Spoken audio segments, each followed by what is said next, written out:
Now, I want to return to Huawei, the Chinese technology firm that has been granted a limited role in the UK's ultra-fast 5G mobile phone network. So what does that mean, and why is there so much concern over this? We're joined by Stacie Hoffmann, a cybersecurity expert at Oxford Information Lab.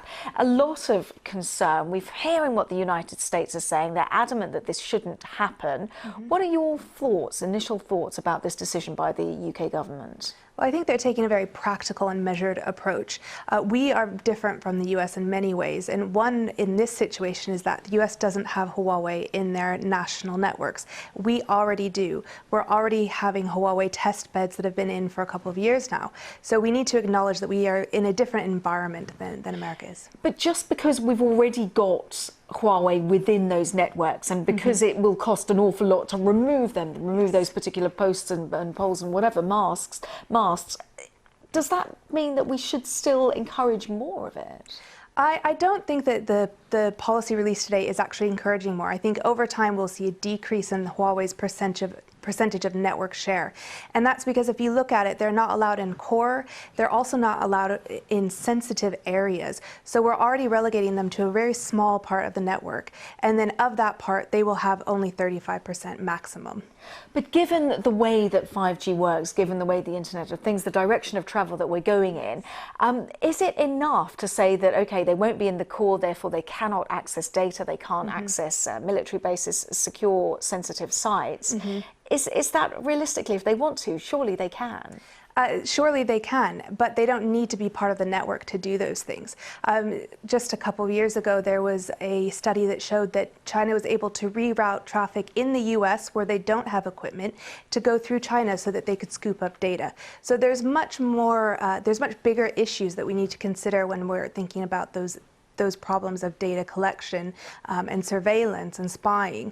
That's not something that is only available through being part of our network. So why the concern then? Why is there so much outrage, especially from the United States? And bearing in mind that Australia and the United States don't have Huawei in their network. That's true. And that's a really good question. So it's, for the US, a big part is cyber espionage or IP theft. Here, we've been very vocal. The National Cybersecurity Center, the Huawei Cybersecurity Evaluation Center, they've been very vocal about the poor security processes that Huawei as a company has, and as well as the poor software engineering. So we know that there's they're not the best equipment out there, and we're trying to mitigate those risks as well as the legal risks of Huawei being a Chinese company and therefore subject to Chinese law.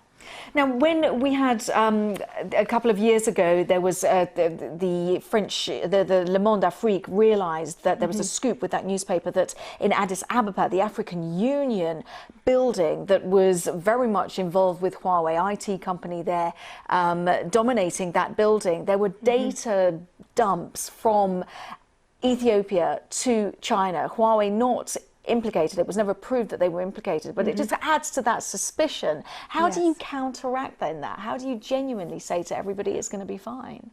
Well, I think that the UK is really trying to put in a lot of safeguards, a lot of good practices to help avoid something like that. So one being diversification of the network, ensuring that you have more than one supplier.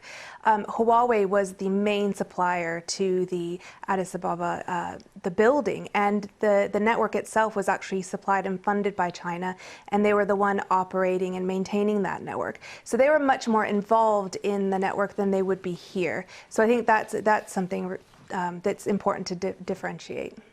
Fascinating to speak to you. We'll see how it all pans out. Stacie Hoffmann from Oxford Information Lab, thank you so much for speaking to us. Thanks for having me.